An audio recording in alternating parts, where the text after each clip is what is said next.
Hello friends, welcome to the Tech Listen channel. So friends, today I will talk about PALIT GeForce RTX 4060 GPUs.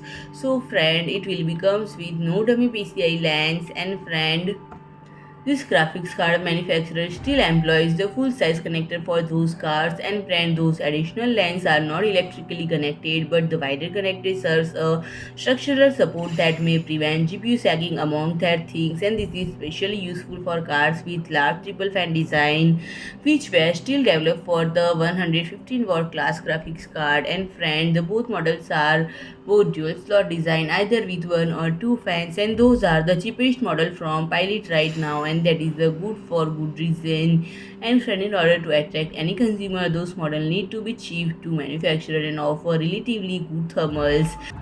And friend, interesting feature of this card is reduced PCI Express interface. Instead of using full size interface with 16 lanes, one can find 8 lanes as shown by. And friend, the GPU manufacturers are now maintaining the full size to provide more stability for heftier GPUs, or perhaps just as likely to retain mid-range appearance of their GPUs. And friend, if you like my video, please do like, share and comment, and don't forget to subscribe my channel and press the bell icon.